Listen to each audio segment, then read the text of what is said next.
Andrei Varoto, welcome to the Gringo do Sul podcast, man. Seja muito bem-vindo ao podcast do Gringo.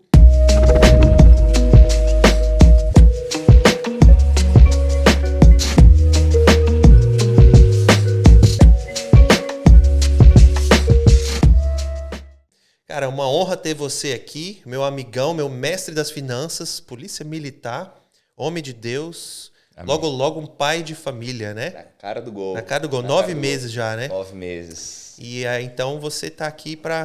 Não sei como é que você tá aguentando a adrenalina nesse momento, né? Mas vamos trocar uma ideia aqui sobre a sua vida, compartilhar suas experiências de vida, que eu tenho certeza que essas experiências vão edificar muita gente, né? A gente tava trocando um bate-papo aqui antes do podcast e tô muito animado pelas dicas de ouro que você vai soltar aqui pra galera. Amém. Tá? Bora. Então, mais uma vez, seja bem-vindo. Obrigado. Quando que você recebeu esse convite mesmo do podcast? Esse convite eu recebi ontem à noite. Mas... Ontem à noite, né? Chegou uma mensagem divina, né? Sim. É que a gente tava ali na igreja, né? Pro pessoal que não tá ligado ali. Aí o pastor, eu gostei muito, Varoto, que lançaram um projeto, né, para você, que você vai liderar ali na igreja sobre consultoria financeira para as famílias da igreja. Ou é aberto para as pessoas fora da igreja também? Não, só para o pessoal da igreja mesmo do Bola. Mas talvez depois, quem sabe isso expande, esse projeto possa expandir talvez no futuro. A ideia, né? A ideia. Então, mas eu achei legal, cara, porque assim, esse assunto das finanças é uma coisa que eu tenho muita paixão por esse assunto, porque eu acho que tem muita coisa que tem que ser desmistificado, né, nessa área aí. Porque, principalmente como cristãos, a gente acha assim, nossa, dinheiro...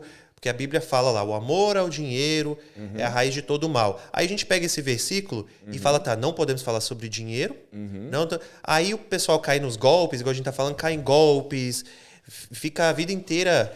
em ciclos às vezes, de pobreza ou de dívida, mas não sai porque não quer falar sobre o assunto. Então, eu acho que o passo mais importante é conversar sobre esse assunto. Você não acha? Acredito que as pessoas, né, ainda mais quando elas acabam se endividando, né, tendo algum problema financeiro, elas têm muito medo de encarar esses problemas. Por quê? Porque elas vão bater de encontro com os erros do passado, né? E a gente, é natural do ser humano... não querer ver os pontos que você errou, ver os pontos em que eu, como ser humano, cometi lá no passado. Sim. Então, quando você começa a analisar suas finanças, começa a verificar suas dívidas, né? Você acaba deixando falar, não quero. Porque confronta, mexe demais com orgulho, traz um sentimento de vergonha, né? Sim, isso. A vergonha e ainda mais porque, dependendo do nível de endividamento que essa pessoa esteja, cara, ela vai olhar para aquilo ali e falar assim, eu não tenho como sair daqui. Não tem escapatória, não tô vendo uma luz no fim do túnel. E aí ela já pensa, como eu não vou ver uma luz no fim do túnel, eu não quero nem ver quão profundo, quão comprido esse túnel é. É pior, ela acaba afundando mais nesse túnel, né? Entendi. Ela acaba descendo mais e vai virando uma bola de neve, né? Mas a conta literalmente chega, né? Literalmente chega, então não tem como escapar. E assim, quando a gente fala em finanças, né, eu acho que... Por exemplo, a pessoa acaba chegando no nível de endividamento que na cabeça dela não tem mais escapatória e ela começa a ter outros problemas. Por exemplo, em casa, brigando com a esposa, a esposa brigando com o marido, entrando em depressão, enfim, tendo vários, né, problemas, tudo por causa das finanças. Eu acho que as finanças, os problemas financeiros... Se eu não me engano, está no top 3 dos problemas, das razões dos divórcios, né? Tipo, finanças e mais 2 outros temas, eu não lembro exatamente, são os maiores causadores, né, de divórcio. Eu diria assim, eu e a Valéria, né? A Valéria, para quem não sabe, é minha esposa. Eu e a Valéria, a maioria das brigas que a gente já teve, né? Hoje, graças a Deus, a gente não briga mais por isso, agora mais porque a casa não tá limpa. Não. Brincadeira. Mas assim, a maioria das brigas que a gente tinha no passado era justamente por causa das finanças. Era um período da nossa vida que nós não estávamos controlados financeiramente, né? nós não tínhamos ali, eu não tive uma base financeira, eu não tive uma educação financeira quando era criança, né? E a minha esposa também não. Então, nós crescemos com essa falta desse fundamento e partimos aí para a produção, né? Para a vida adulta, trabalhando, ganhando dinheiro e não sabendo administrar esse dinheiro. Sim. E aí essas duas pessoas se encontraram, se relacionaram, casaram e passaram a viver uma vida juntas. Sim. E ambos não sabiam como administrar esses recursos, né? E aí vai comprar alguma coisa, vai se endividando, vai, de certa forma, fazendo as coisas por empirismo, né? Achando que é assim que faz, e chega um momento que você não tem mais uma saúde financeira por trás, você não tem mais como sair, Sim. Você não tem como mais aproveitar, fazer uma viagem, e querendo ou não, o dinheiro te proporciona a você fazer todas essas coisas que faz você sim ter um relacionamento saudável. Sim. Né? É uma ferramenta, né? É uma ferramenta que te permite ali ter alguns tipos de confortos em momentos difíceis. Exatamente. Então a gente não consegue, não dá para escapar disso. Exatamente. Então por que não conversar sobre um assunto tão importante, né? Exatamente. Eu acho que é importantíssimo. E, infelizmente, as pessoas elas acabam deixando passar, né? Eu tenho 2 pontos importantes sobre esse assunto. Porque enquanto você estava falando, a primeira coisa que eu pensei assim, cara, o sistema educacional hoje, ele falha em ensinar para as pessoas, em trazer uma educação financeira para as pessoas. Sim. Isso é fato. Só que aí, eu já vou eu já vou mais profundo ainda. Que, na verdade, tecnicamente, não é obrigação do sistema educacional ensinar para as pessoas. Por quê? Porque são os pais que têm que trazer um fundamento. Talvez não tão detalhadamente, mas eu acredito assim, é responsabilidade dos pais mostrar a importância de ter uma educação financeira.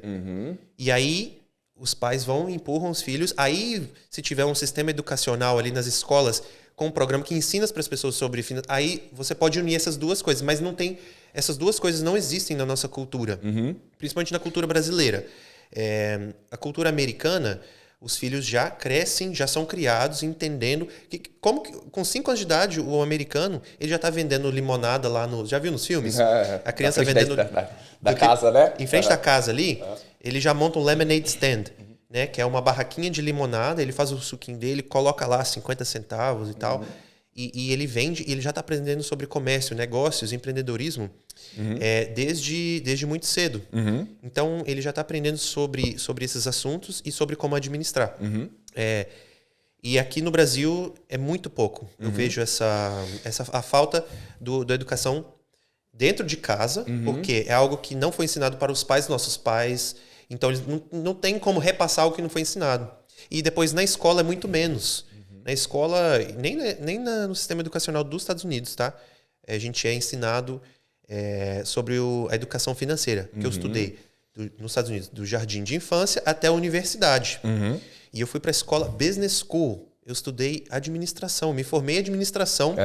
E, em nenhum momento ali você é ensinado como administrar suas próprias finanças. Entendeu? E assim...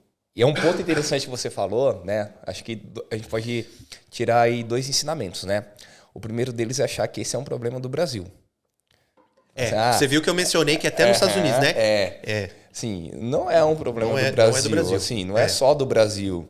É do mundo inteiro. Sim. Os Estados Unidos aí que é a referência em relação ao mercado financeiro, né? E tem um nível de endividamento altíssimo também. Absurdo. Existem pessoas que investem mais lá? Sim. Porque ter essa mentalidade de investidor lá é uma coisa mais natural para eles. Mas essa questão de controle financeiro, de endividamento, também é normal lá. Sendo que, quando a gente pensa em crises financeiras, a maior crise, uma das maiores crises, né, que a gente teve recentemente, foi a crise da subprime, em 2008. Sim. Foi justamente pelo descontrole financeiro, o descontrole até mesmo dos bancos, das instituições financeiras que não sabiam avaliar o crédito, né, das pessoas que estavam fazendo ali, traduzindo, né, aqui para quem vai estar assistindo, fazendo um financiamento né, dos imóveis, não sabia fazer uma análise correta, né? Mas tinha muita ganância. Tinha uma falta de controle, mas tinha muita ganância por trás também, né? Porque aquilo era tipo uma batata quente. Exatamente. Joga o subprime aqui para esse banco, ou joga para aí para ver onde vai estourar. Exatamente. Então foi a ganância junto com a falta de educação financeira, de avaliar. Então, assim, esse é o primeiro ponto, né? Assim, não é um problema só do Brasil. Sim. Né? Do mundo inteiro, os Estados Unidos inclui nisso. Então, já quebra aquela mística que a gente tem. O brasileiro é descontrolado, o brasileiro... É porque eu sei que... É porque quando eu faço essas comparações, é pra gente tentar entender, né? Então, eu concordo. Tem problemas dos dois lados. Só que agora, às vezes, é bom a gente entrar nos detalhes. Tipo, aonde, especificamente, que o Brasil e o brasileiro falha, né? Pra gente poder fazer uma diagnóstica, né? Então, eu penso que, assim, o americano... quando a gente fala do ponto de vista de investimento, ele já entende que é importante investir. Ele já tem por mais que ele não tenha ali uma gestão financeira correta, que é um problema que nem a gente está comentando, mas de certa forma ele sabe.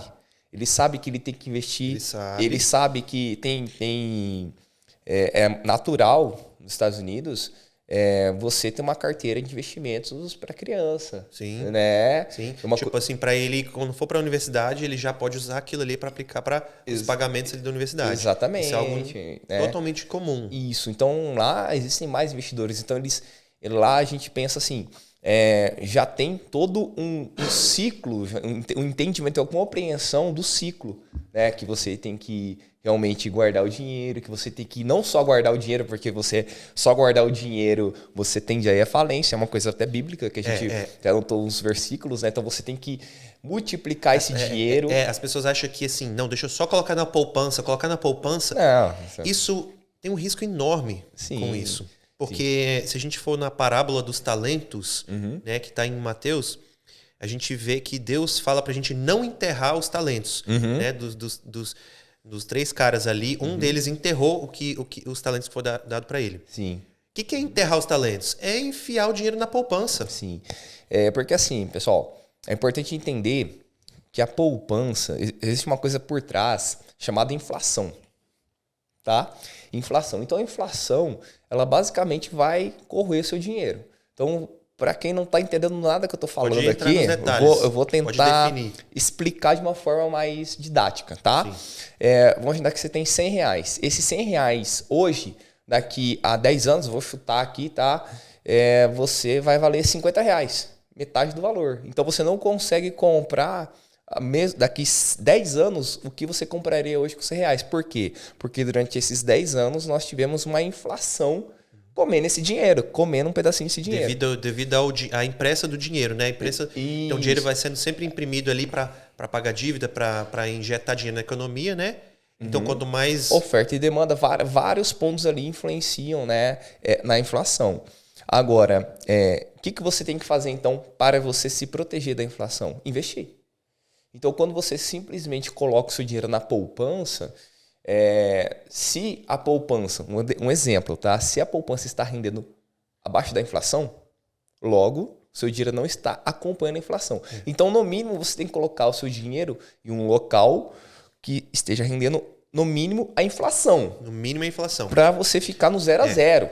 Para ficar no 0 a 0. É como se fosse, assim, uma competição contra a inflação. Seu investimento tem que competir com a inflação. Exatamente. Porque, assim, eu penso... Quando a gente faz investimentos na Bolsa de Valores ou no mercado financeiro de forma geral, óbvio que existe cada um com os seus objetivos, cada um com o seu perfil, né? Mas acho que o principal é não pensar ter aquela mentalidade, eu estou investindo para ficar rico. Eu acho que isso daí é um problema que foi implantado na cabeça das pessoas. Pela cultura do consumista, né? Muito por internet, né? Achando que você vai investir. Exatamente, que você vai investir, vai ficar rico. Investe aqui para você ter um retorno de 5% ao mês. O cara, ele nem imagina ele não sabe fazer essa conta.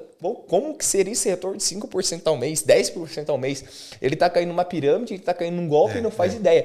E o que eu recebo de direct de pessoa me perguntando no Instagram, André, aqui tem oferecer aqui um investimento lá de 10% ao mês garantido com segurança. Na hora eu respondo. Na hora que você vê garantido, você já Não, já sai, nada é garantido.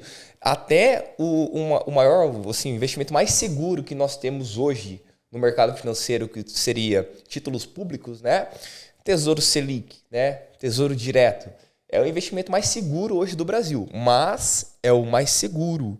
Não significa que não tem risco. Não significa que ele é 100% seguro. Envolve risco. Se o Brasil quebrar, acabou. Entendeu? Ele é mais seguro que a própria poupança. Eu acho que em inglês, esse aí se chama Treasury Bond. Isso, é um bond de 10 anos? É isso, são 10 anos? Isso, exatamente. Onde lá é um pouco diferente, mas é o mesmo. Né?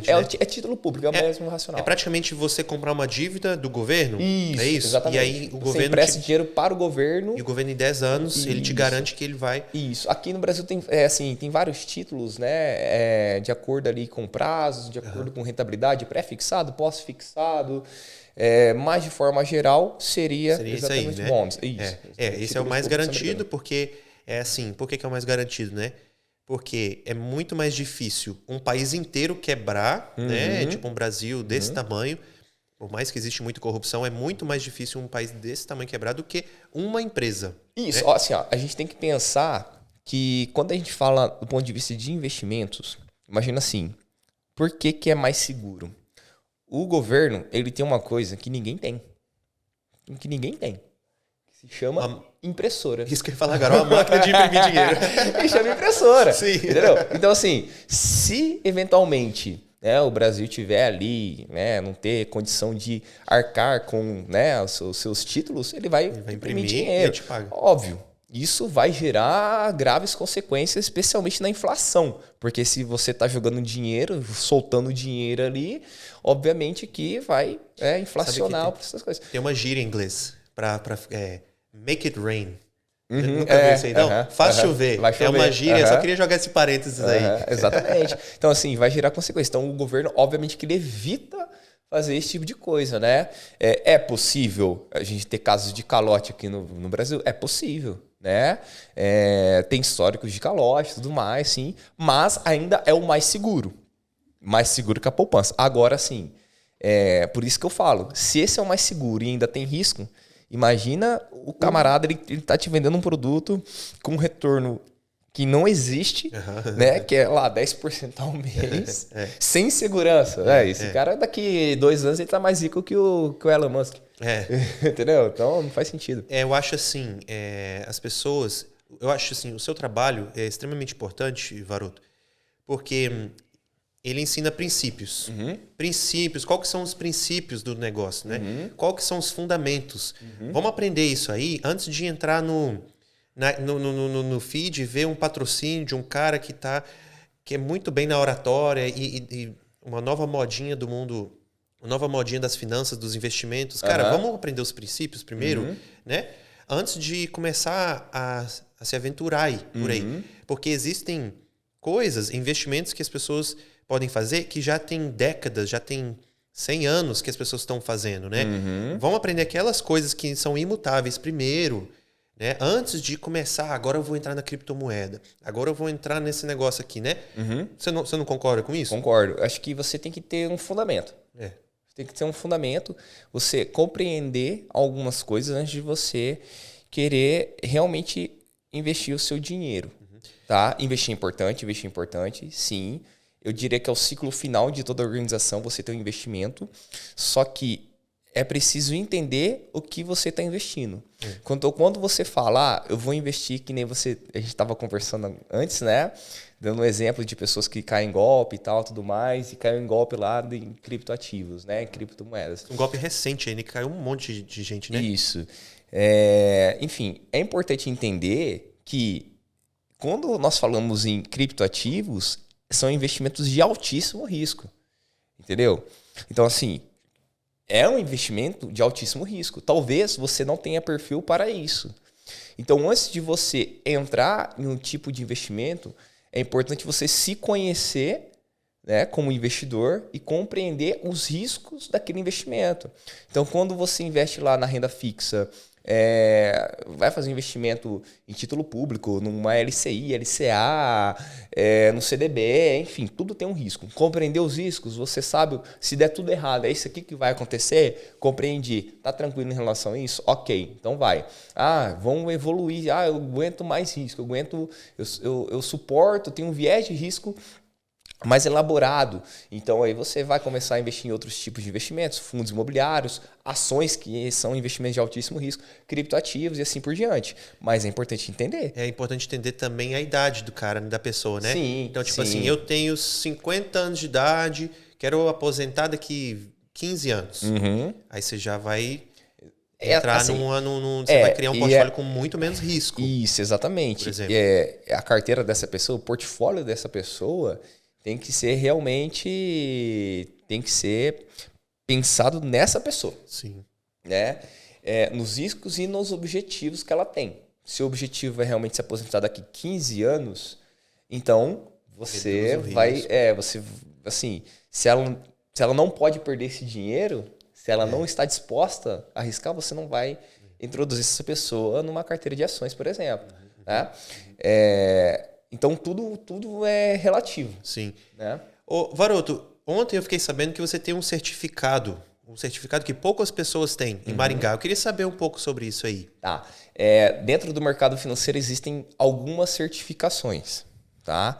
Não existe uma certificação melhor que a outra. Tá? Isso que é importante já dizer, deixar claro. Mas existem certificações que são específicas para você trabalhar com um tipo de produto. Né? A certificação que eu tenho, eu sou analista de investimentos imobiliários. Sou analista de investimentos. Tá? Esse certificado é chamado CNPI.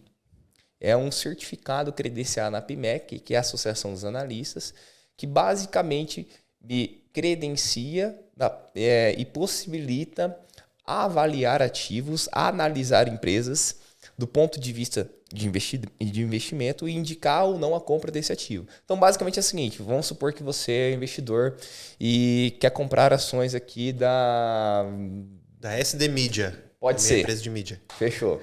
Quer comprar ações dessa empresa. Você, como investidor, antes de você comprar ações, você precisa entender se faz sentido, se é uma boa empresa, se é uma empresa que tem uma boa perspectiva, que tem um fluxo de caixa, que tem um balanço patrimonial, um DRE interessante, né? Que você consiga avaliar essa empresa e colocar seu dinheiro nela. Tá?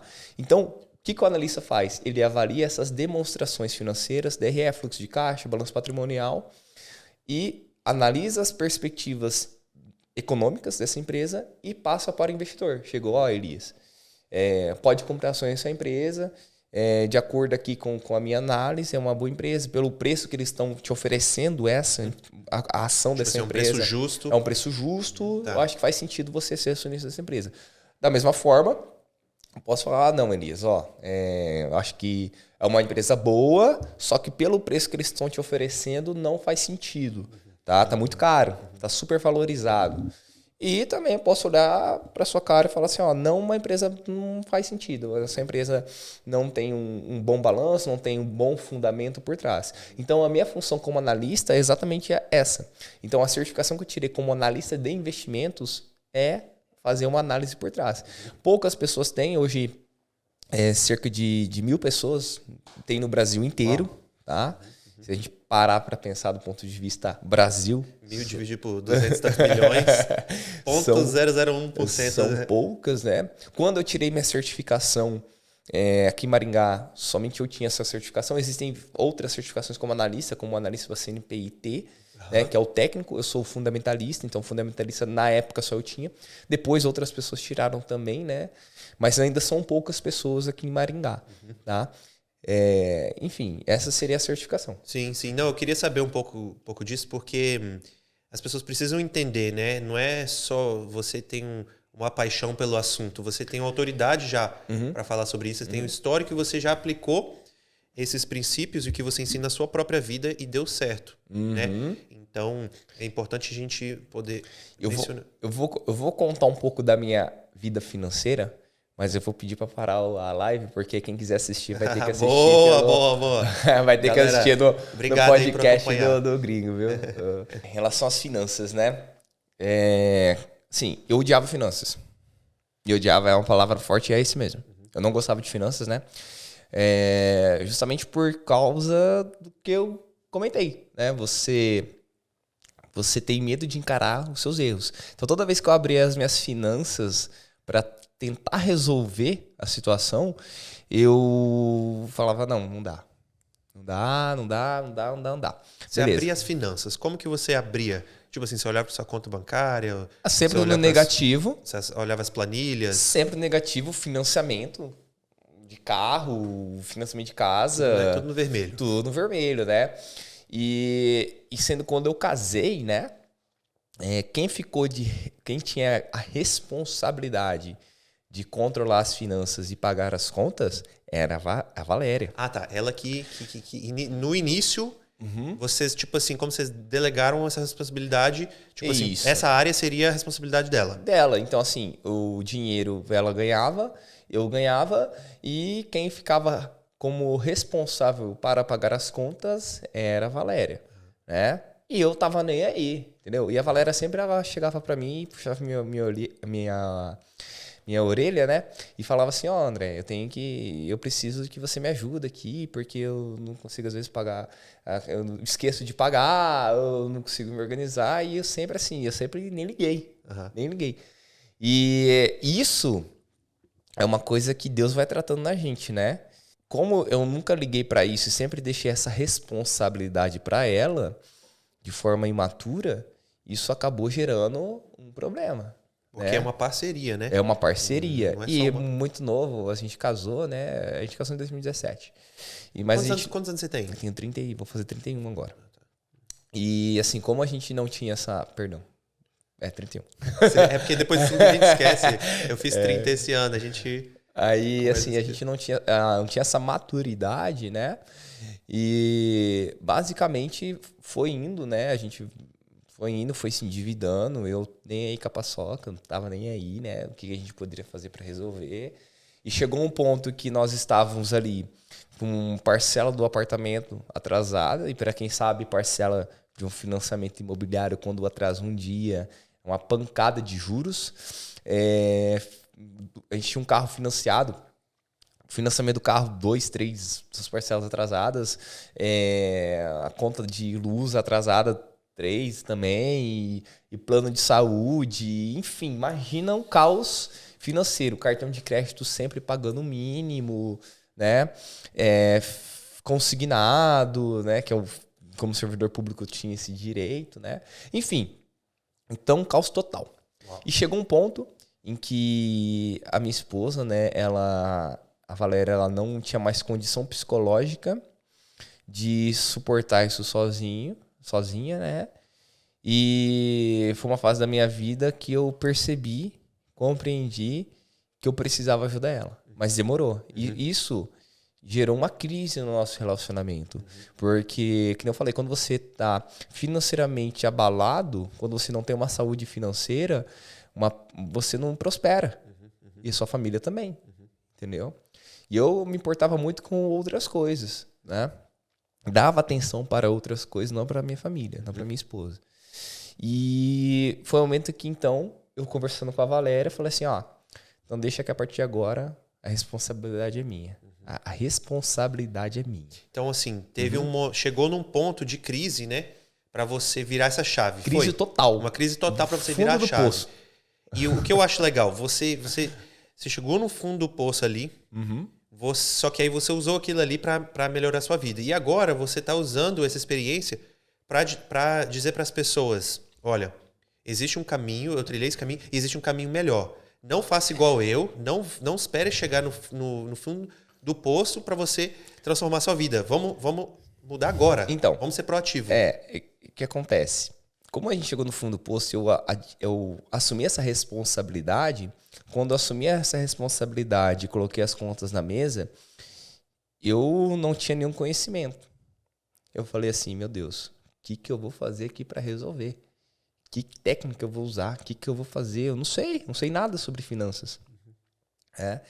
E aí eu imagino todo e qualquer tipo de livro sobre finanças eu li. Você começou a... Todos. Você pode falar, eu já li. É. Ah, eu já li.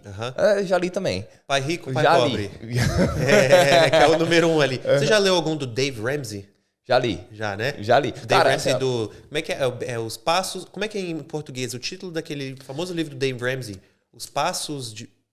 Pequenos passos... Não tem. Em inglês é Baby Steps. É porque eu li o traduzido, né? Eu li o inglês e fui... Porque eu acho que esse aí é o fundamental, né?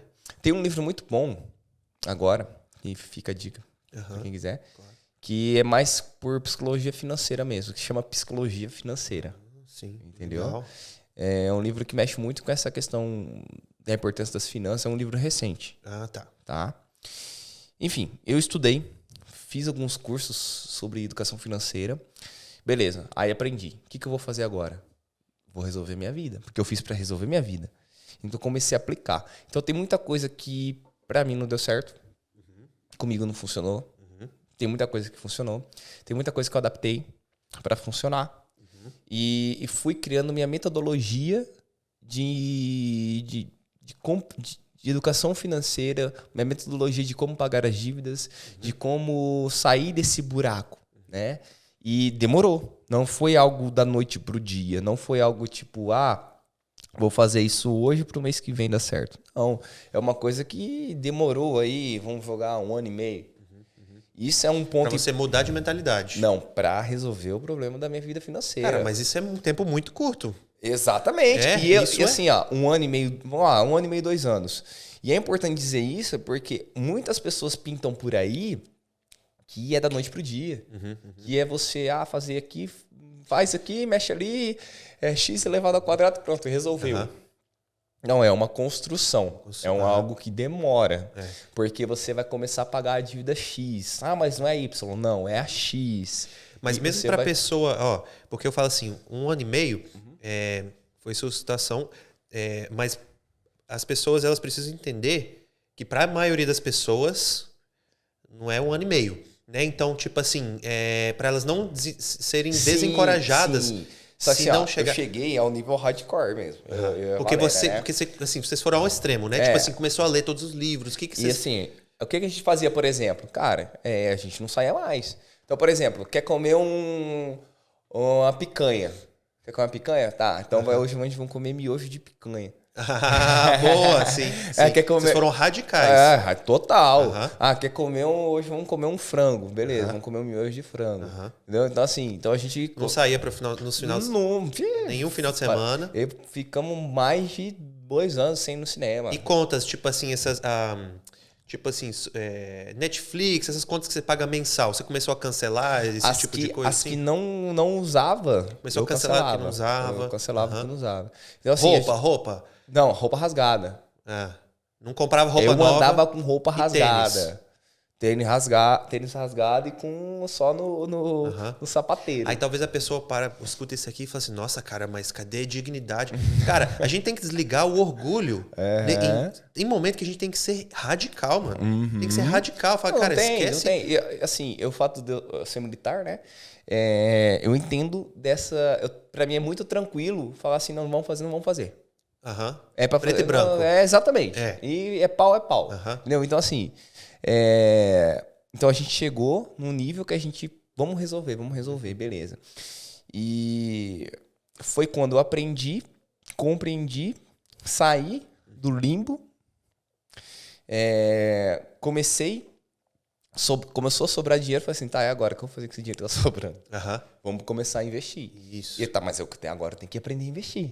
Porque assim, não é só assim. Aí comecei a fazer curso de investimento, comprar livros de investimento, tudo o que relacionado a investimentos, né? Porque é o último passo da organização financeira é investir. É o último passo. É o último passo. Né? Ali no início da pirâmide ali pagar as dívidas e criar um fundo de emergência. Se tiver uma crise, você tem algo ali para resgatar, salvar a vida de alguém, por exemplo. E aí eu comecei a aprender a investir, aí eu comecei a apaixonar.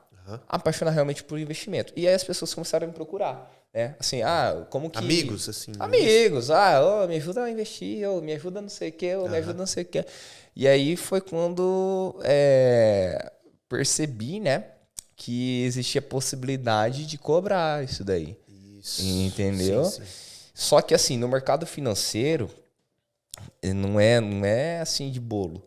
Não é qualquer um que pode indicar o investimento, não é qualquer um que pode prestar uma consultoria de investimentos. Existem as certificações ali dentro. Então, eu ajudava os meus amigos no empirismo, né? Tipo assim, faz aquilo lá e tal. E aí, pelo conhecimento que eu tinha, que eu fazia comigo. E como se tem resultado. Eu falei, tá, mas peraí, eu tenho que me regularizar em relação a isso. Não posso estar errado. Então, foi quando eu comecei a estudar. Estudei por mais de 1 ano para tirar minha certificação como analista, que era a certificação que naquele momento fazia todo sentido para mim, que era justamente ser analista e poder indicar investimentos, né? E foi quando então eu tirei minha certificação, tirei o CNPI, né? Que é uma prova, são 3 provas, né? A primeira prova é economia, depois administração, depois contabilidade, né?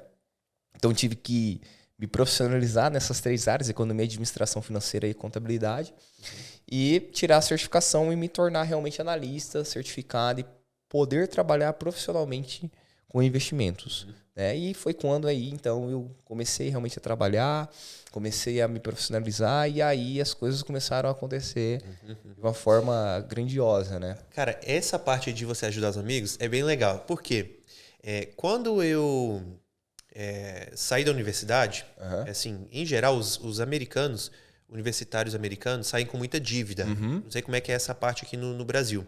Mas lá a universidade é muito cara e não tem muito essa questão da escola pública. É como se fosse o FIES. O FIES é o quê? O FIES é um programa estudantil que o governo paga lá metade da sua faculdade. Você paga a metade e ele paga a metade. Tá, FIES. Legal, isso eu aprendi algo novo aí. Lá a gente tem que é os Student Loans, e que é um empréstimos, né, para estudantes de uma organização do governo. Esqueci a sigla aqui agora, mas consegui ali um empréstimo do governo e uma parte também o governo pagou. Só que eu saí com uma quantidade de dívida relativamente baixa, assim, comparado à maioria das pessoas. Só para você ter uma noção, um médico, um estudante ali que acabou ali para se tornar um médico, ele sai na média ali com 100 a 200 mil dólares de dívidas. Então ele fica ali décadas pagando a dívida dele. O advogado, acho que também mais ou menos nessa faixa de 100 mil dólares. As dívidas são absurdas, assim, para universitários. Só que aí quando eu saí, tive uma dívida e eu fui sair de casa para ir morar sozinho, porque isso é o que todo bom americano faz. Essa parte da cultura americana. Você vai para a universidade, você já sai de casa, você vai morar sozinho. Então, aí eu morando sozinho, tinha todas as minhas contas, aluguel e tudo. E eu tinha um trabalhinho legal ali que dava para pagar as contas, mas não estava sobrando quase nada no final do mês, mas o pouco que sobrava eu tinha que pagar a dívida. Só que os juros das dívidas ali também eram muito altos. Então, eu cheguei num ponto e falei, cara, tô trabalhando, mas não estou conseguindo pagar essas dívidas aqui. E aí eu cheguei num ponto que eu declarei guerra contra as minhas dívidas. Eu sempre uso essa expressão, porque é uma expressão agressiva. Legal. Porque né? Você fez algo agressivo ali, você foi radical. Eu também fiz isso. Eu declarei guerra contra as minhas dívidas. Isso me permitiu ligar o modo guerreiro, cara. Ligar o modo, tipo assim, sangue nos olhos. Eu não vou fazer nada na minha vida além de, sabe, assim, aquele negócio bem focado. Aí depois que eu descobri, eu também desenvolvi minha metodologia ali de controlar minhas finanças. Eu quis também ajudar alguns amigos. Aí eu lembro uma vez que eu tentei ajudar um amigo. Falei, cara, eu tô vendo, né? A gente já tá caminhando um tempo juntos. Eu vejo que eu vi que tinha uma liberdade ali para eu falar sobre as finanças. E aí eu falei, cara, vamos sentar aqui, vou te mostrar minha planilha. Né? E tipo, como que funciona, e eu posso aplicar para você também. Aí eu comecei a falar, vamos colocar seus números aqui, o que você acha? E tá, vamos. Quando eu comecei a ajudar ele, eu comecei a colocar um número, o outro, fui preenchendo ali a planilha. Aí ele chegou no ponto e falou, Elias, não, cara, vamos ali assistir um filme, vamos fazer uma outra coisa, vamos jogar um videogame. E eu nunca mais tive a liberdade de ajudar ele. E aí eu comecei a perceber assim... Eu comecei a oferecer para um outro... Que eu tava tão animado com aquele sistema ali... Você quer ajudar, né? Que eu queria ajudar. Só que eu vi que as pessoas, elas... aí cheguei no ponto que eu parei de oferecer. Aí aqui no Brasil eu falei assim, deixa eu, em geral, começar um podcast e voltar para as redes sociais, que eu tava um tempo sem as redes. E aí quem quiser ouvir, vai ouvir. E quem quiser acompanhar, vai acompanhar e tal. E se precisar de ajuda, vem, pede. Mas eu não vou ficar mais oferecendo. Sim. Eu vou abrir. Tipo assim, ó, tá aqui as minhas ideias. Então esse podcast pra mim é assim, ó. Está aqui as minhas ideias. Quem quiser pegar, pega. Eu tenho ideias, eu acredito que podem ajudar a vida das pessoas. Quem não quiser, não quer. Então, você abriu ali ontem ali na igreja ali, né? Isso. Na verdade, já tem um ano que você está desenvolvendo esse projeto para ajudar as pessoas. Tá pra mais, né? Pra mais. 1 a 2 anos, você tinha falado, né? Uhum. Então, assim, você também percebeu, opa, eu não posso só ficar tipo, oferecendo ajuda para um amigo ou outro. Eu preciso oficializar, me certificar, ter mais uma credibilidade. Aí você apresentou esse projeto ali pro pastor, né? Isso. O pastor Roberto. Isso. E ali, através da igreja, a igreja te trouxe também ali uma certa plataforma ali também. Então, você já tinha credibilidade. A igreja te trouxe ali uma plataforma para ajudar as famílias. Então, as famílias olharam e falaram, cara, meu pastor está me dizendo que esse programa aí é legítimo. Então, isso traz mais credibilidade ainda.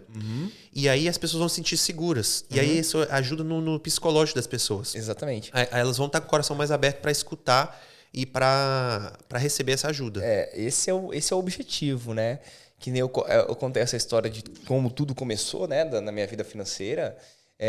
Justamente porque o que eu vou ensinar, o que eu falo para as pessoas fazerem, não é simplesmente uma coisa que eu li, é uma coisa que eu apliquei. Uma coisa que eu fiz. Então, para mim, eu fiz assim e foi desse jeito que eu saí. Então, assim, se eu sair do buraco, eu e minha esposa saímos do buraco, qualquer um consegue sair. Sim. Entendeu? Só que não é fácil. Não é algo da noite pro dia. Então, o que a gente vai fazer na igreja, por isso que não é simplesmente uma palestra que a gente vai lá ficar 50 minutos, 1 hora conversando, ensinando algumas coisas e depois eu vou embora e depois tchau, obrigado e cada um se vira. Não.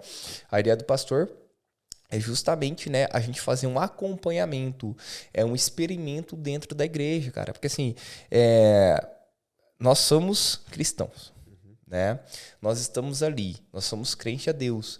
Então, cara, a nossa vida é prosperar. Exato. A nossa vida é prosperar. Prosperar em Cristo, prosperar, cara. Esse assunto, mano. É prosperar. Então, essa ficar nessa. Desculpa o termo aqui, com mendigagem, ficar se arrastando com migalhas, não é a vida do cristão. Não é a vida do cristão. Não é a vida do cristão, cara. Então, assim, a gente tem que prosperar. E eu quero fazer parte disso. Eu quero ajudar as pessoas a prosperarem financeiramente mesmo. Lembra que a gente tá falando antes do podcast aqui, Varoto? Os judeus, tá? Vamos olhar biblicamente aqui. Os judeus, eles têm a bênção de Abraão, né? Sobre a vida deles ali. Então, se a gente for lá em Gênesis, a gente vê que Deus tem uma aliança com o povo judeu. E eles prosperam por causa dessa aliança. Tá? Então, se você for lá nos Estados Unidos, for no Wall Street, que é a capital financeira do planeta, os judeus que dominam aquela parada ali, cara. Os judeus dominam. Você vê Israel, um país, né, desse tamanhozinho ali, eles que dominam tantos mercados, tantos setores ali. Então vamos agora analisar como cristãos. Os judeus têm essa bênção sobre a vida deles. Nós somos cristãos, nós somos os gentios, né? Nós somos adotados por Deus, então nós também somos filhos. Então nós também temos essa bênção do Pai sobre a nossa vida. Só que além disso, a gente tem o Espírito Santo dentro de nós, porque nós aceitamos Jesus na nossa vida. E por que a gente prospera menos do que os judeus? A conta não bate, cara. Isso não faz sentido. Exatamente. Não faz sentido. Mas sabe por quê? Que a gente não prospera? Porque a gente não quer. Por causa dos misticismos que a gente tem. Não, porque a ganância. Não, porque... Cara, o dinheiro pode trazer ganância? Pode. Então vamos tratar o nosso coração, vamos aprender como lidar com a prosperidade, porque a gente olha, cara, assim, o cara chega com um carrão na igreja, todo mundo... Nossa, o cara... Mano, vamos quebrar esse negócio do cara que é próspero vindo dentro da igreja, ou aquele pensamento de... mas por que aquele tem e eu não tenho? Sabe, essas comparações? Todo mundo pode ir direto na fonte. O cristão, quando ele entender que a prosperidade é um direito que ele tem, um acesso que ele tem, aí ele vai parar de ficar olhando para os outros, ele vai parar de comparar, ele vai parar de achar que é errado ter prosperidade, aí ele vai começar a entender. Aí ele vai olhar para o judeu e falar assim, entendeu? Olha para o judeu, cara. Olha para o judeu, olha como que eles vivem. Tenta fazer uma amizade com o judeu. Sai do seu círculo social, eu recomendo para as pessoas. Sai do seu círculo social, procura um judeu, caminha com ele, toma um café com ele e faz umas perguntas. Aí vai começar a conectar. E acho que assim, faz todo sentido, até porque o ser humano ele é invejoso. Sim, ele é invejoso.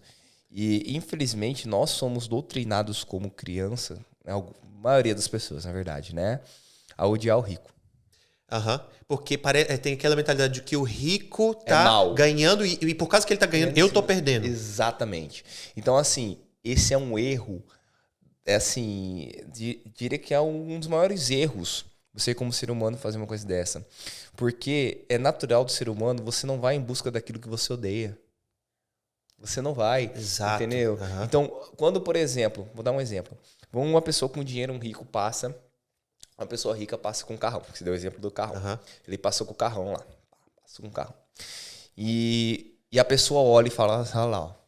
Nossa, pra que tudo isso? Tá ostentando. O cara não tá nem aí, tá nem olhando pra pessoa. Tá ostentando. Pra que tudo isso? Ele poderia pegar esse dinheiro e doar para os pobres. Cara, é o seguinte, você externalizando esse seu pensamento, você falando isso, você tá falando pra você mesmo. Cara, imagina Deus olhando de cima e falando assim, pra que eu vou te dar dinheiro se você odeia?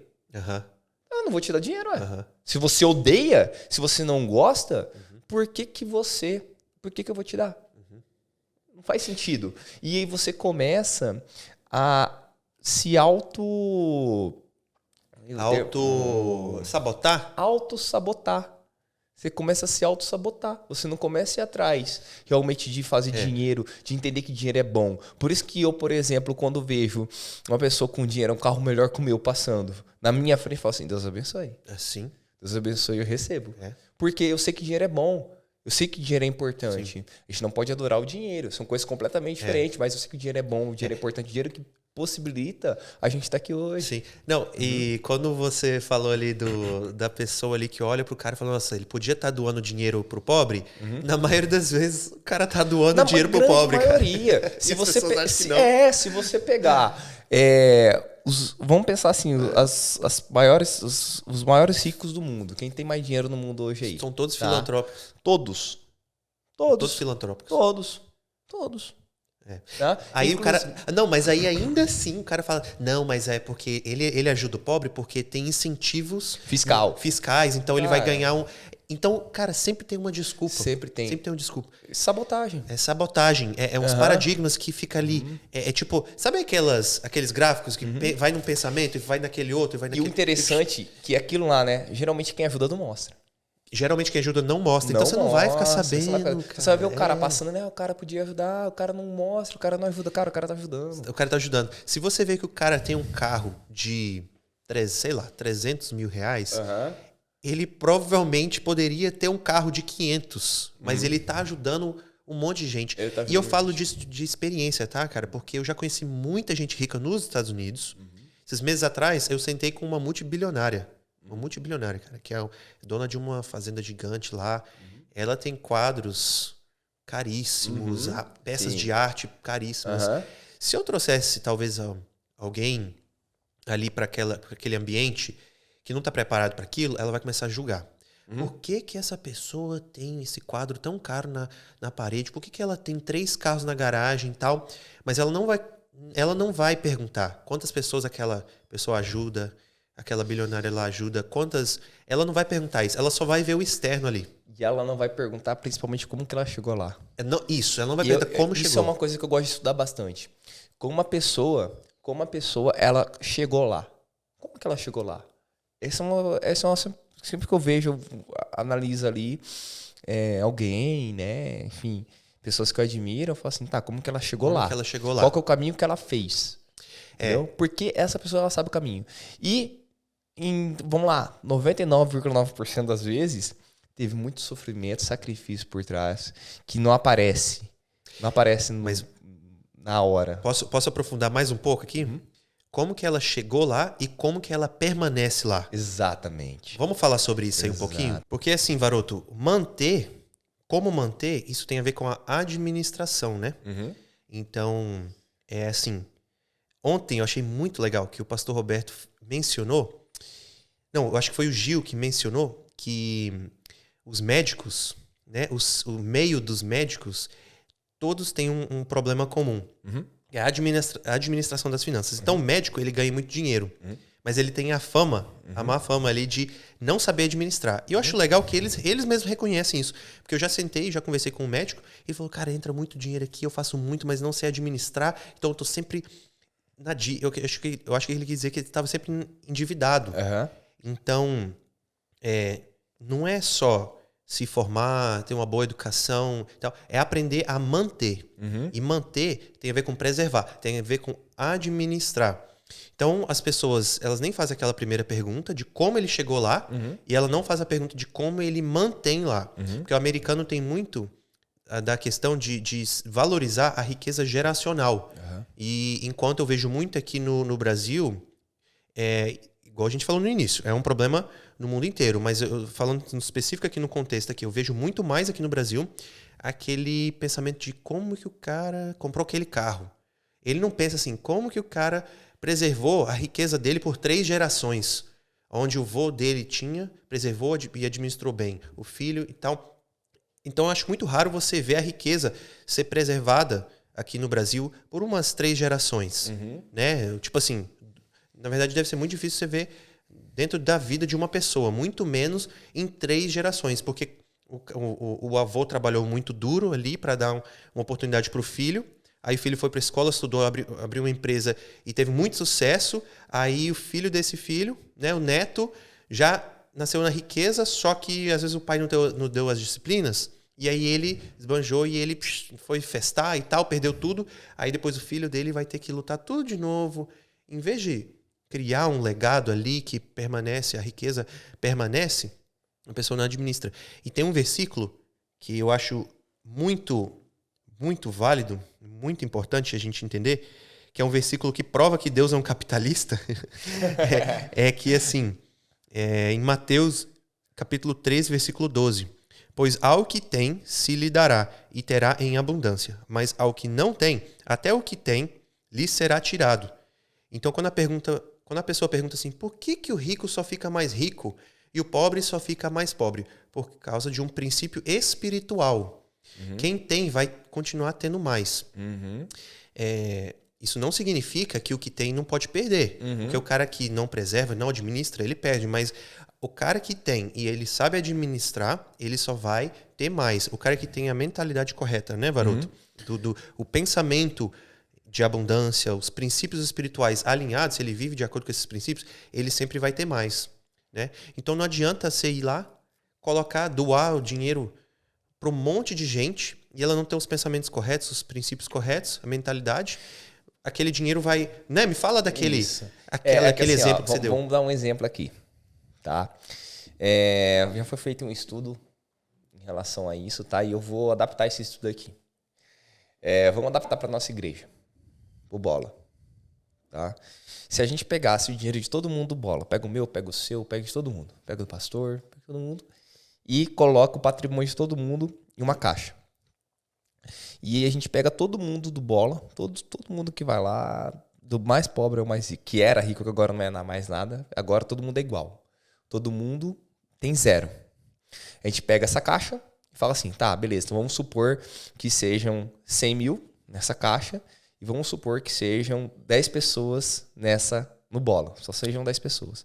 Mas imagina você que está assistindo o Bola inteiro. E pega lá esses 100 mil e distribui de forma igualitária entre esses 10. Então vai ser 10 mil para cada. Certo? 10 mil para cada. Então, se a gente pegasse todo o dinheiro de todo mundo do Bola numa caixa e distribuísse igualitariamente para todo mundo que frequenta lá, em pouquíssimo tempo, o dinheiro ia voltar exatamente para a mão das pessoas que tinham mais no início, e quem era pobre vai voltar a ser pobre. No final das contas, todo mundo vai voltar ao que era antes. Sabe por quê? Porque quem tem dinheiro, quem construiu esse patrimônio, quem lutou, ele sabe o caminho, ele sabe como fazer esse dinheiro voltar para a mão dele, ele tem um espírito empreendedor por trás, porque para você, vamos assim, ó, para você ter dinheiro, hoje você tem que empreender. Você tem que empreender. Você tem que empreender. Ou ter um espírito de empreendedorismo dentro do meio que você está. Isso, exatamente. É natural. Você tem que ter esse espírito. Não adianta. Então, assim, ele tem esse espírito. Então, ele vai voltar a ter esse dinheiro e quem não tinha nada vai voltar a ter nada. Sabe por quê? Porque essa pessoa ela não sabe administrar seus recursos. Ela vai receber lá, vamos supor que seja R$1 milhão.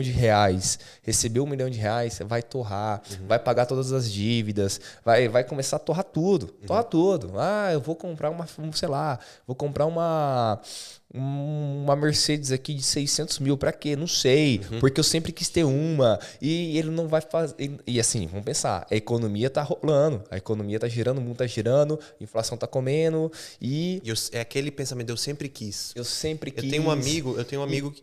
E assim, ele não vai fazer o dinheiro trabalhar por ele. Ele não vai multiplicar esse recurso.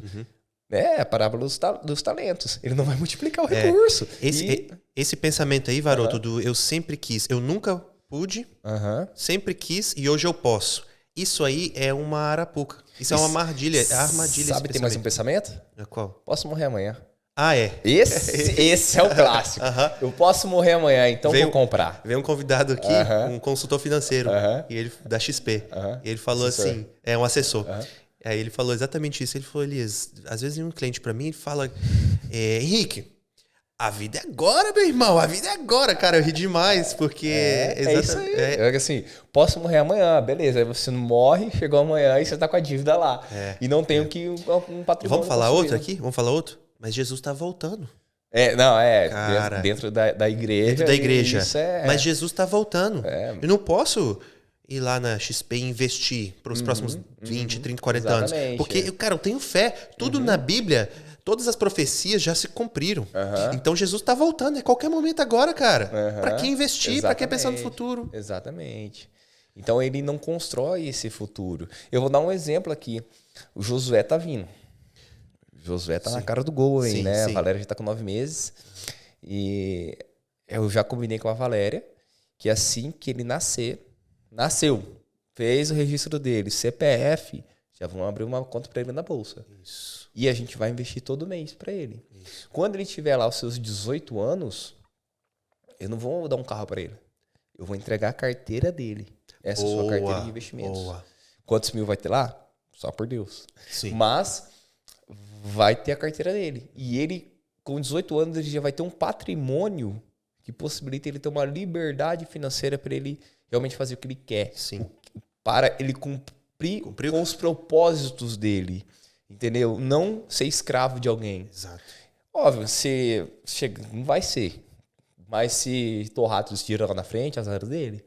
Mas você vai fazer tudo no seu poder para ensinar ele. Vou ensinar ele a saber que o que ele tem ali, ele consegue ir atrás dos propósitos da vida dele. Sim. Os propósitos que Deus trouxe para a vida dele. Porque as pessoas, às vezes, elas demoram para chegar nos propósitos dela porque fica escravo de alguma coisa. Escravo. Entendeu? E vamos falar sobre aquele outro versículo da escravidão, do dinheiro. Deixa eu pegar aqui esse versículo aqui, que é o seguinte, né? A gente tá falando sobre isso aqui agora, né? Antes do podcast. Provérbios, capítulo 22, versículo 7. O rico domina sobre o pobre. Quem toma emprestado é escravo de quem empresta. Isso é pancada. Vou falar igual o pastor Roberto aqui agora. Posso rasgar? Posso rasgar um pouquinho? Esse é um tapa na cara, né? Sabe por quê? Você viver, tipo assim, tudo... Ah, vou parcelar em 12 vezes. Ah, eu vou comprar esse tênis e vou parcelar. Isso não é uma forma que a gente deveria viver como cristãos. Tá? Agora, existe uma coisa... Se a gente olhar, ler aquele livro lá, do Pai Rico, Pai Pobre. Existe uma... Existe algo de... Do Robert Kiyosaki. Existe dívida boa e dívida ruim. Tá? Antigamente eu achava que toda dívida era ruim. Por causa desse princípio aqui.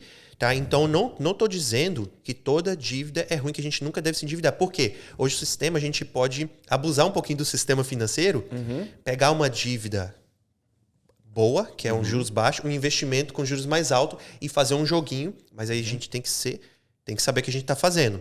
Mas para a pessoa que é leiga, cara, corre das dívidas. Por causa que você vai estar sempre... você está sempre sendo escravo do sistema. Me fala se você concorda ou discorda, Eu discordo concordo. com o que eu acabei de falar. Eu concordo, especialmente na parte assim. Vamos pensar assim, ó. A pessoa, ela quer comprar um iPhone 14 Pro Max. Quando lança um iPhone, geralmente, hoje tá mais em conta, na casa de 6 mil, 7 mil. Mas geralmente, todo lançamento da Apple vai estar na casa lá de uns 14 mil, 14, 15 mil iPhone. Beleza. Ela quer. Mas por que ela precisa ou ela quer? Ela quer. Porque todo mundo tem. Porque o iPhone 8 faz exatamente a mesma coisa. Ele quer. Que é o 14. Ele quer. Então, beleza. Ele vai lá, passa em 24 vezes no cartão, tá? Com juros, óbvio, porque 24 vezes tem juros. E esse iPhone de 14 acaba pagando 20. Até, né? E pra quê? E fica escravo. Não teve um propósito por trás daquela compra. Escravo. Ele vira um escravo daquela parcela. E a partir do momento que ele tem lá, vamos supor que seja R$400 por mês. Eu não sei, eu só tô jogando aqui. R$400 por mês que seja. Cara, você consegue ver que é R$200 que você vai deixar de ter naquele mês que você poderia fazer alguma coisa que realmente você poderia prosperar financeiramente. Não sei, sei lá, junta o dinheiro durante um mês aí, durante esses 2 anos e começa um negócio, faz um investimento. Tem gente que a gente vê histórias aí que começa do nada, né? Então, assim, ele prefere gastar esse dinheiro, virar escravo de uma parcela, do que realmente prosperar. Por quê? Por aparência. E um ponto interessante nessa história aqui é que ninguém tá nem aí pra você. Tá todo mundo olhando pro próprio umbigo. Ninguém tá nem aí pra você. Ninguém tá nem aí se tem um iPhone, se você tem uma Mercedes, se você tem uma roupa de marca. Ninguém tá nem aí. E a gente se preocupa com o que as pessoas estão pensando da gente. Mas, de fato, ninguém tá nem aí. Ninguém tá nem aí, cara. Ninguém tá nem aí. Entendeu? Agora, sim, é diferente. Que nem, por exemplo, a minha esposa, a Valéria, ela trabalha com celular. Ela trabalha. O iPhone 14 Pro Max dela é para ela trabalhar. Ela faz filmagem, ela faz vídeo. A Valéria é uma influencer, né? Ela é uma na área dela, né? Isso, exatamente. Então, assim, ela trabalha, ela tem que editar vídeo, ela tem que lançar. Então, para ela faz todo sentido ter um iPhone 14 Pro Max. A Apple vai me processar.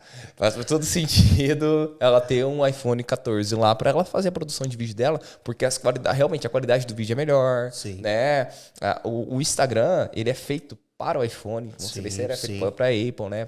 Para os produtos da Apple. Então faz sentido. Sim. Ok, se ela fizesse esse mesmo financiamento, se ela não tivesse recurso, mas para empreender, faria sentido?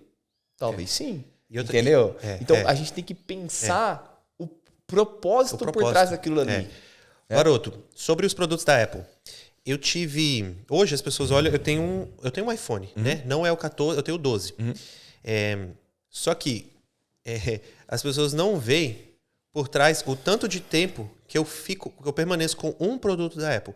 Então, meu primeiro meu primeiro MacBook foi o 2011, o Air. Sabe quanto tempo que eu fiquei com esse computador sem trocar? Chuta aí, quantos? 2011? Ficou uns 7 anos. 10 anos. Quase. Eu fiquei com o MacBook 2011. Ele foi comprado novinho ali. Meus pais compraram e me deram. Aí eu fiquei com ele até 2021. Quando eu mudei aqui pro Brasil, mudei pro Brasil em 2020. Aqui no Brasil eu vendi ele. E ainda vendi por um preço ali que, né, você acaba não fazendo lucro, mas cobrindo a maioria do custo dele, né? Mas, então as pessoas, elas às vezes veem que o cara tem o Apple e acham, nossa, tem Apple. Mas é um produto que dura 10 anos se o cara preservar. Lembra da administração de preservar? Então eu preservei, sempre limpei, cuidei. Durou 10 anos. Depois que eu troquei. Então esses 10 anos eu não fiquei de 2 em 2 anos trocando, comprando novas parcelas e tal. Eu permaneci com ele. Esse iPhone 12 que eu tenho, eu provavelmente só vou trocar ele lá no iPhone 18, talvez. Não sei qual que eu vou trocar. Eu nem penso em trocar ele, sabe? Então, essa é outra dica. Quem quiser pegar essa dica aí. Eu acho que é importante avaliar a necessidade. Entendeu? É que nem eu falei, pra Valéria, faz todo sentido trocar todo ano. Eu só troquei. Na verdade, eu teria ficado mais de 10 anos. Eu só troquei porque eu comecei a mexer com vídeo, edição de vídeo. Então, exatamente. Porque assim, Teve as coisas elas vão propósito. Exatamente, as coisas vão se atualizando. Sim. E você tem que se adaptar se você trabalha com isso. Sim. Agora, se eu não trabalho com produção de vídeo, se eu não sou um digital influencer, se eu não necessito daquele produto atualizado para aquilo, talvez não faça sentido eu comprar isso, gastar dinheiro com esse produto, né? Ainda mais se endividar com esse produto. Sim. Então, eu acho que é isso que a gente tem que pensar, né? O que a gente está querendo? O que realmente, quais são os objetivos para você comprar aquilo ali? Sim. E a gente fica muito no efeito manada. O efeito manada, para quem não sabe o que é assim, vou resumir, se um tá fazendo, você vai fazer também, por quê? Porque todo mundo tá fazendo. Todo mundo tá fazendo. E você vai atrás, mas o que você tá fazendo? Não sei. Não sei porque eu tô fazendo, mas eu tô aqui. Entendeu? Eu vejo aqui em Maringá, quando sai um carro, uma pessoa, a outra começa a comprar aquele carro, de repente tá todo mundo comprando aquele mesmo carro. Exatamente. Esse efeito manada que eu vejo que em Maringá é muito forte. E assim, Maringá tem pessoas com muito dinheiro, né? Assim, Maringá é uma pessoa... Maringá é uma cidade rica. E quando a gente... tava brincando com a Valéria, né? Eu fui no final de semana com ela, fui num shopping e tem um carro na exposição lá, uma marca X. Aí eu cheguei, e é uma marca, né, que vamos pensar, é um carro mínimo aí, um valor mínimo de R$400 mil pra você comprar esse carro, pra mais, né? E eu brinquei com ela e falei assim, olha, virou liquidação. O carro de... Ele tava exposto no meio do shopping, beleza, é um carro caro, não é um poder de compra que qualquer um consegue, né? Só que no momento que eu... Da nossa casa até o shopping, a gente cruzou com uns 4, 5. Que é um carro de luxo, né? E você fala assim, e aí, por quê? Realmente precisa daquele... Mas Deus abençoe, entendeu? Cada um tem os seus... E assim, e tudo bem. E se eu teria também, entendeu? Se eu tivesse essa condição, eu, com certeza, eu ia entrar no efeito manada, porque eu tenho. Entendeu? Mas, mas você estando consciente disso aí... Exatamente. E fazendo com propósito... Exatamente. Porque é difícil a gente falar, nossa, mas o cara tem que ter um carro de 400 mil? Tipo assim, é difícil a gente falar isso aí. E assim, ó... É assim, ó, a gente tem que pensar, sonho não se discute. Sabe por quê? E é uma coisa que pinta na internet, né, que assim, compensa comprar ou alugar. Já deve ter ouvido isso aí em algum lugar, quem tá assistindo a gente já ouviu isso aí, alguém, na internet especialmente. Ah, mas compensa alugar ou compensa comprar uma casa? Né? Ah, não, financeiramente compensa alugar, investir, diferença, tal. A resposta que eu dou é depende. Sabe por quê? Depende do seu sonho. Sonho não se discute. Não adianta nada você alugar a tua casa. E você não comprar, investir, mas sempre ficar... meu sonho era ter uma casa própria. Assim, quando a gente joga para as finanças, né? Vamos abordar um pouquinho em relação às finanças. Quando a gente fala em colecionar coisas, ter as coisas, não é que você não pode ter. Tá? É que nem a gente comentou aqui, sonho não se discute. Né? Se a pessoa ela quer ter um imóvel, uma casa própria, então vamos pensar numa forma, né, de pegar uma taxa de juros menor, para você pagar um financiamento, uma estratégia para você pagar esse financiamento mais rápido, porque existem diversas estratégias, né, para você fazer isso. Enfim, né, não vamos entrar no ponto de vista de investimento aqui agora, mas a gente trabalha nesse sentido. Então, já partindo do princípio que sonho não se discute e que se você quer realizar esse sonho, então vamos pensar numa estratégia inteligente para cumprir esse sonho. Legal. Nossa, entendeu? Amei. Excelente. Uma estratégia inteligente. Porque assim, às vezes meu sonho é diferente do teu. Sim. E com certeza às vezes não, com certeza né? E para você talvez não faça sentido, para mim faça, para mim é o seu sonho, talvez não faz sentido isso daqui para mim. Entendeu? Então, a gente tem que sempre pensar nisso. Porque nós não fomos chamados para julgar os sonhos dos outros. Nós não fomos chamados para julgar ninguém e falar aquela forma ali de viver errada e tal. Mas, ao mesmo tempo, a gente pode tentar influenciar e trazer nossas ideias. Exatamente. Né? Tudo com bem conversado, com propósito, com intencionalidade por trás. Né? Por isso que eu acho que é legal, às vezes, um diálogo, um podcast. A gente pode discutir essas ideias.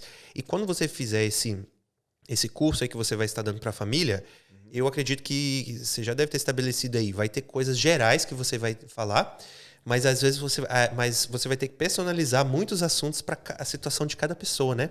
Porque cada pessoa tem um paradigma dela, cada pessoa tem uma psicologia. E assim, não só isso, um ponto que eu vou abordar, né, nesse curso, né, é justamente que nada é eterno em relação à dificuldade financeira, em relação a sacrifício. O sacrifício é sacrifício, não sacrifício que você vai ter eternamente esse sacrifício. Porque assim... Uma fase de vida, né? É uma fase. Então, por exemplo, eu e a Valéria, a gente passou até hoje comendo miojo de picanha para comer picanha? Não. Pra sempre. Mas a gente foi hardcore. A gente basicamente usou roupa rasgada lá atrás para resolver nosso problema, para hoje eu estar usando uma camiseta de R$700. Sim. Entendeu? Então, assim, é uma construção. Sim. E é um sacrifício, só que é uma coisa que me dói o coração, até abrindo aqui, porque eu sei que, infelizmente, nem todo mundo vai chegar no final. Ah, tá. Desse curso que você tá abrindo aí. Esse é uma coisa que já tá bem clara para mim por experiência. Né? Porque às vezes vai doer muito, porque nem todo mundo vai ter estômago. Entendi. Ter estômago é uma diferença gigantesca. Nem todo mundo vai estar disposto a se sacrificar durante um ano. E porque assim, a gente vai estar pegando pesado mesmo. Né? Eles vão ser hardcore ali, não vão? Vão. A gente não vai pegar mole. Assim, vai ser bem mais hardcore do que as pessoas que me contratam para dar consultoria sobre finanças. Porque o cara que me contrata, ele me contratou e aí eu vou falar com ele, você tem que fazer isso, fazer aquilo, aí ele não faz. Eu falo, você tem que fazer e tal. Como a gente tá ali na igreja e a gente tem esse aval de falar assim, pessoal, vamos fazer. Você tem que fazer. Não adianta você... Acho que a compreensão vai ser mais fácil de cobrar. Entendeu? Não é porque é gratuito. Não. Na verdade tem que ser ao contrário. Na verdade o padrão tem que ser mais alto ainda. Exatamente. Por quê? Porque nós somos cristãos. Exatamente. Nós somos filhos... reis e sacerdotes, geração eleita, que a palavra de Deus diz. Exatamente. A gente tem que começar a andar como reis, como príncipes. Exatamente. E agora, até assim, vou dar um spoiler aqui. A gente gosta de spoiler. Por exemplo, eu vou jogar ali coisas que vocês veem nas finanças hoje, né? Que pessoas vendem livros e fazem milhões nesses livros. Eu vou falar a mesma coisa e usando os versículos da Bíblia. Porque eles usam os princípios bíblicos. Eles só não falam que eles usam, eles dão outro nome ali. Às vezes não sabe. Às vezes nem... Verdade, Varoto, verdade. Não sabe. Eles estão vivendo os princípios bíblicos, tá dando certo, nem sabe que é por causa da Bíblia. Exatamente. A palavra de Deus. Então, assim, não sabe. Então eu vou pegar uma frase X e eu falo assim, essa frase X fala isso. Isso daqui é do livro tal. Mas aqui na Bíblia, tem esse versículo aqui que é a mesma coisa. Vai lá no... Então, o fundamento está sempre na Bíblia. Sempre lá. O fundamento está lá, entendeu? Então, se você é diferente... Por que eu estou falando isso? Porque quando a gente abordar com o pessoal da igreja, o pessoal vai ter esse sentimento de, realmente, eu tenho que fazer isso porque é uma coisa de cristão, é uma coisa da Bíblia. É diferente de eu abordar uma pessoa que vem me contratar, que às vezes não é cristão, não vai na igreja, às vezes é ateu, entendeu? E abordar isso é diferente. Como que eu vou chegar pro cara e falar assim, isso aqui tá na Bíblia, o cara vai começar a rir da minha cara, entendeu? Não vai fazer sentido pro cara, né? E não vai resolver o problema do cara. Por mais que eu esteja utilizando metodologias e estratégias bíblicas, para ele não vai fazer sentido eu falar que entendeu? Então, para nossa igreja vai ser muito bom porque tem como a gente chegar e realmente cobrar e vai ser um time. Vai ser sensacional, não vai ser só eu, vai ser tudo o Recria ali. Tem uns vai ser os top ali. O Bruno, que veio aqui o João, que veio no último podcast. Entendeu? Então, assim, a gente vai conseguir realmente abordar essas situações e realmente cobrar e mudar a vida dessas pessoas, entendeu? Sim. Que eu acho que esse é o principal. Acho que você tinha que trazer um judeu, cara, para sei lá, fazer uma palestra ali, não sei. A gente tem que descobrir, a gente tem que começar a conectar com a cultura, porque eu sei que tem judeus aqui em Maringá, eu sei que tem uma comunidade judaica. Eu tenho muita vontade de conhecer. Porque a minha vida foi muito influenciada por judeus, Haroldo. Minha mãe, ela trabalhava para uma família muito rica, judaica, e ela trazia muitos aprendizados da vida deles lá, até em termos de como a criação de filhos. E ela começou a me criar alguns comportamentos, algumas, como que eu vou dizer, métodos assim de criação. Ela acabou adaptando e acabou trazendo para casa na minha criação. E uma das coisas legais que eu nunca esqueço, que minha mãe aprendeu com os judeus, é que ela ia lá para casa deles e via a mulher, né, a esposa, lá na cozinha, cortando cupom. Tem disso aqui no Brasil? Aquelas revistinhas? Não tem mais isso, né? Não. Ah, tá. Mas tinha. Então, ela tinha as revistinhas dela lá, a dona da casa lá, e ela cortava os cupons dela lá, né, que 50 centavos. Cara, era uma mansão. Ela morava numa mansão, ela tinha carros esportivos, vários carros na garagem, ela estava lá clipando, cortando cupom. Só que aí a gente via, amo meus BR gringos, tá? Amo meus brasileiros, não é julgando. Mas na comunidade brasileira lá, os caras tinham vergonha desse tipo de comportamento, de conduta. E a milionária lá não tinha essa vergonha. E ela ainda falava pra minha mãe, que era funcionária, olha aqui, tô aqui, consegui. Às vezes até dava cupom pra minha mãe, vai lá, faz isso. E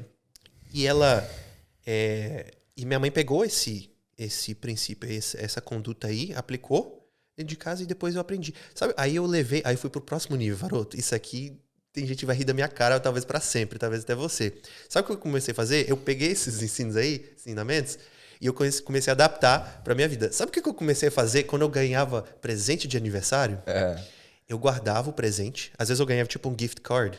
Não sei se aqui no Brasil tem, mas é tipo assim, Decathlon, cartão de R$50, R$100, sei lá. Gift cards eu ganhava da Nike, ou outros tipos de presentes. Eu guardava os presentes, porque eu já tinha o que eu precisava, eu não precisava daquilo ali, alguém me deu. E no meu calendário, eu sempre tenho o aniversário das pessoas. Eu gosto muito de valorizar as pessoas através disso. Então, eu uso meu calendário, eu crio um link automático lá dos aniversários. E aí, quando eu vejo no meu calendário lá na semana, eu vejo, opa, aniversário do fulano e tal. Às vezes eu pulava até 2 meses para ver o aniversário da próxima pessoa e eu presenteava aquela pessoa com o presente que eu ganhava. Você já viu essa, show de bola. Essa técnica aí? Não vi, mas é show de bola, eu gostei. E tipo assim, eu já contava para algumas pessoas e elas me achavam muito estranho. Mas eu economizava no presente da próxima pessoa. Ela nunca ia saber. Tem gente que nunca vai ficar sabendo. Eu não comprei um presente para ela. Agora tá descobrindo. Agora no podcast, anos depois, algumas pessoas vão ver aí. Nossa, o Elias nem pensou em mim, hein? Ele estava sendo pão duro e tal. Mas, cara, foi o quê? Foi uma influência dos judeus. Dos ensinamentos dos judeus na minha vida. Tem um ensinamento interessante. Assim, ó. Você já viu falar que você deve... Com certeza já ouviu falar porque você aplica. Eu aplico, né? Quem faz consultoria comigo aplica e o pessoal da igreja vai começar a aplicar. Mas dividir as finanças ali em porcentagens. Perfeito? Então você divide as suas finanças lá, por exemplo, você tem 100% da sua receita, 10% vai para dízimo, reserva lá a primícia. Por exemplo, eu sou calculista, né? Então Sim. Eu penso que, por exemplo, a primícia é 2,3% da minha receita. Para mim é mais fácil calcular assim, vai ser primícia. Legal. Tantos por cento vai ser oferta. Aí tá lá, 20% vai ser para investir pensando nos meus investimentos, 20% a 30%. Tá? 5% vai ser para eu guardar aqui, para eu viajar daqui, eu e minha família viajar daqui um ano. 50% vai ser para gases essenciais. Tá entendendo, né? Essa divisão das porcentagens, que eu imagino que você também faça. Sim. Né? Beleza. Da onde veio isso aí? É um princípio judeu. É a teoria dos potes. Legal, me fala disso aí. Essa eu não ouvi. É a mesma coisa. Teoria dos potes? Como assim? Você pega vários potes, divide lá a sua receita em potes. Agora você tem um potinho, esse potinho aqui vai ser para gases essenciais. Esse potinho aqui vai ser para você investir. Entendeu? Eu não sei a base e tal. Eu sei que chama a teoria dos potes. Se você lembra de mim aí, se um dia você fizer essa pesquisa mais aprofundada, eu gostaria de ouvir mais sobre isso aí. E, enfim, bem de lá. Assim, e se espalhou e dá muito certo, é o que é utilizado até hoje. Então, quando a gente fala assim dos judeus, né? Cara, assim, você aprende muito sobre finanças com eles, né? Sim. E a gente tem que entender isso daí. A gente tem que entender isso daí. Assim, é isso, sabe? Eu acho que para você ter um controle financeiro, você precisa ter uma divisão, você tem que saber distribuir essas finanças, você saber administrar.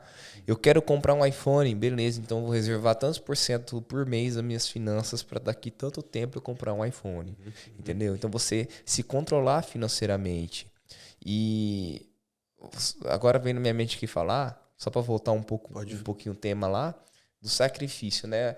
O sacrifício não é eterno. Entendeu? Então, não é eterno. Não é um eterno. Então, assim, você vai passar, o pessoal vai passar, vai ser dolorido, mas vai ser gratificador. Sim, se você e essa equipe, vocês conseguirem, assim, ajudar no psicológico, ali do... Gente, vamos falar sobre a vergonha. Não precisa ter vergonha. Ah, mas o que minha família vai pensar? Que eu tô... Não. Quebrando essa vergonha aí, vocês vão conseguir romper com muita coisa. Tem uma palavra em inglês... frugal, F-R-U-G-A-L. E aí aí depois eu fui no Google para traduzir e eu vi que é a mesma palavra em português, frugal. Já ouviu falar dessa palavra? Frugal? Cara, eu percebi que não é uma palavra comum. As pessoas não usam essa palavra aqui em português, frugal. Deixa eu pegar a definição exata aqui para você. Eu quero ler para as pessoas verem que eu não estou inventando coisa, tá? Mas frugal tem a ver com a prudência, tem a ver com... algumas pessoas... Ok, deixa eu dar um exemplo antes de ler a definição aqui. Aquela minha metodologia ali de ganhar o presente de aniversário e dar esse presente para outra pessoa, alguém, talvez aí, me chamaria de pão duro. Eu chamo isso de ser frugal. Deu para captar? Então, definição de frugal. Frugal, que se apresenta com moderação, com sobriedade, com simplicidade. Aí, olha a segunda... Olha, essa definição eu não sabia. Concernente a frutos. Isso aqui eu vou ter que me aprofundar mais depois. Mas o que é ser uma pessoa frugal? É usado para caracterizar alguém que poupa alguma coisa. Uma pessoa prudente e econômica no uso dos recursos consumíveis, como comida, dinheiro, água, luz, evitando o desperdício, o esbanjamento e a extravagância. Cara, eu amei essa definição e eu não sabia desse segundo ponto aqui, que tem a ver com os frutos. Cara, eu quero ir depois na origem da palavra frugal e aprender isso aí, porque o cara que está preocupado com os frutos que vai ser gerado na vida dele, ele vai ser uma pessoa que evita o desperdício, não é extravagante. Então, tô soltando essa dica para vocês aí. Conversa com os caras lá, pergunta para eles se vocês já ouviram falar da palavra frugal. Por quê? Não tem vergonha das pessoas não saberem. Por quê? Talvez é uma palavra que é mais usada nos Estados Unidos, frugal. E talvez a gente pode começar a espalhar um pouco mais o uso dessa palavra. Legal. Até a palavra ali, né? Um dos conceitos ali, prudência, né? É prudência. Usar os recursos da economias com prudência. Só que aí, o frugal tem uma conotação um pouco diferente. Porque a prudência, eu acho que é mais geral. Tipo assim, vamos ser prudente. O quê? Ficar longe dos riscos, ter uma vida com cautela e coisa assim. A prudência pode significar várias outras coisas. Eu acho que o frugal é bem mais certeiro nesse assunto das finanças, sabe? Então, mas unir essas duas palavras aí, sabe? Sim, eu acho que faz sentido. Faz muito sentido. Faz muito sentido. Essa palavra aí, né? E assim, tem bastante coisa das finanças, né, que a gente consegue abordar e evoluir, né? Eu acho que a gente só consegue realmente evoluir, no meu ponto de vista, tá? Óbvio que eu posso estar errado. Mas evoluir como pessoa, tendo uma finança bem controlada, ter suas finanças realmente adaptadas com a sua realidade. E quando a gente pensa... Por que a maioria das pessoas elas acabam se estrepando? Parou pra pensar? Por quê? A maioria das vezes é ganância. A grande maioria das vezes querer se provar para alguém, mostrar que eu sou poderoso. Comprando aquilo que não precisa, investindo, entrando em cilada. É um exemplo desse golpe que a gente conversou antes. Das pessoas terem caído no golpe do criptomoeda pela ganância. É uma promessa fácil. Mas ela fala que não é. Então, às vezes ela nega. A própria pessoa, ela nega. Não, eu não caí no golpe pela ganância. Eu caí no golpe ali porque eu tava tentando investir. Não, cara, você caiu porque você queria dinheiro rápido. Essa é a realidade. Não existe dinheiro fácil. É. Não existe almoço grátis. Não existe almoço grátis, que é um ditado em inglês. There is no free lunch. Então, assim, e a grande maioria das pessoas acabam se estrepando por causa disso. Sim. Acaba fazendo financiamento de um carro. Por quê? Por que você fez o financiamento do carro sem ter condição de pagar esse carro? Eu conheço uma pessoa lá nos Estados Unidos que fez um financiamento de uma BMW, mas não tinha condição de ter. Só que aí entra muito, a pessoa tem que engolir muito orgulho. Porque eu falei assim, cara, mas por que você fez esse financiamento? Não, porque eu sempre quis. E agora eu já tive a experiência, então tá ok, aprendi minha lição. Mas, cara, não precisava ter aprendido essa lição no erro. Entendeu? Não precisava ter aprendido que você não deveria ter financiado uma BMW financiando uma BMW. Você sabe o que eu fiz? O que você fez? Conta aí uma cagadinha? Vamos lá. O que eu fiz? Cara, eu tinha um salário de R$1.300. Mentira, eu tinha um salário de R$1.250. Uau. Que é o salário mínimo. Na época. Era R$1.200, tá? O que eu ganhava de salário na época. Eu fiz um financiamento que eu queria ter um carro. Eu queria ter um carro zero. Meu sonho era ir lá na concessionária e tirar um carro zero. Sabe o que eu fiz? Consegui. Embaixo dos panos, colocado no jeitinho. Fui lá, fiz um financiamento. Qual que é o meu salário? Qual que era o seu salário? 1.250. 1.250. Quanto você tinha que pagar por mês? 450. Quanto? Eu falei 450. 450. Fiz um financiamento em 60 vezes de R$1.132,50. Ai, cara, sobrava R$20. R$1.132,50. Ah, tá, sobrava R$130 ali por mês. R$120 mais ou menos. Aí você conseguia comer um babalu pro almoço todo dia? Morava com meus pais. Ah, tá. Sucesso. Morava com meus pais, precisa ali de dinheiro só pra abastecer e pra sair não tem dinheiro. Cartão de crédito, enfim. Cara, eu não sei como que eu vivia. E pela graça de Deus, meu irmão. Aí passou um tempo ali, meu salário dobrou, né? Foi pra R$2.400. Aí você financiou pra pegar um carro de... Não. Dobrou o financiamento? Não. Aí eu comecei a viver. Tá. Porque assim, sobreviver, né? Porque aí pelo menos eu tinha dinheiro pra abastecer e pra comer e pagar o financiamento do carro. Mas você consegue entender que eu não construí esse patrimônio? Sim. Entendeu? Então, assim, erros todo mundo comete. Sim. E o sentimento... Agora vamos falar para as pessoas aqui. Aquele sentimento de sair com aquele carro zero, aquilo preenchia o vazio que você estava procurando preencher? Entendeu? Naquele momento ali, preencheu. Naquele momento, nossa, eu sou o cara. Tipo assim. Nossa, 18 anos, 19 anos, 18, 19 anos. As meninas olhavam? Nossa, eu sou o cara. Atraía a atenção das meninas e coisa assim? Cara, eu nunca fui de sair. Tá. Entendeu? Nunca fui de sair. Mas é porque as pessoas procuram esse negócio, né? Pra mim, eu tava naquela, como eu sempre falei, né? Ai, agora eu tenho um carro com você. Nossa, não tô achando nada. E como eu falei, ninguém tá nem aí pra você. Sim. E aí, beleza. E naquele momento, nossa, eu era o cara. Mas aí, demorou pouco, tá? Foi coisa de 6 meses, eu me liguei da cilada que eu tinha entrado. Tá, então durou uns 6 meses aquele sentimento, né? Caiu a ficha. Foram 6 meses ali que eu me liguei e aí eu olhei aquela Bíblia, né? Aquele carnezão, em 60 vezes ainda pra pagar, com um salário de R$2.400. E aí, o que eu vou fazer? Aí tentei de tudo de qualquer forma. Tentei entregar o carro. Não vou pagar o financiamento, vou entregar o carro. Não deu certo. Tentei vender o carro, não deu certo. Pra sair daquela dívida, porque eu queria sair daquela dívida, né? E aí fui montando outras coisas, até que chegou um ponto que dei PT no carro. Uau. Não que eu queria, eu tava indo treinar e uma senhora tava ela atravessou a preferencial, né? Infelizmente atravessou a preferencial, bateu no meu carro, todo mundo ficou bem, né? Assim, ninguém se machucou, mas o carro deu PT, né? E aí foi quando eu... Ai, que bom, porque tem o seguro.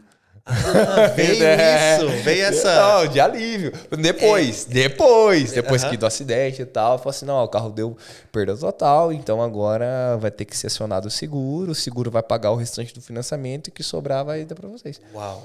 Cara, então assim... Consegue ver a graça de Deus aí? Não, consigo. Uau.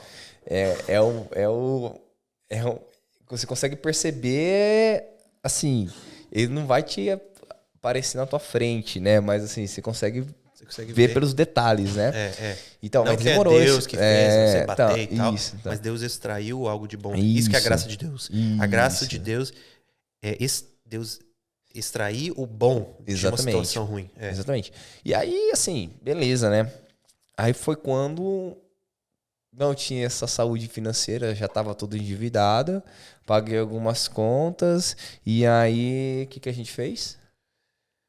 Fez outro financiamento, só que agora num apartamento. Que não deveria ter. Que a gente na época não deveria ter feito. E outro financiamento de carro, porque agora estava sem carro, precisava de carro. E aí foi toda uma bola de neve de novo. Então você consegue entender que a falta de uma educação financeira, a falta de saber administrar as finanças, que por mais que você saia do buraco, você vai entrar no buraco de novo. É isso que eu quero chegar, o ponto que eu quero chegar. Então eu saí do buraco.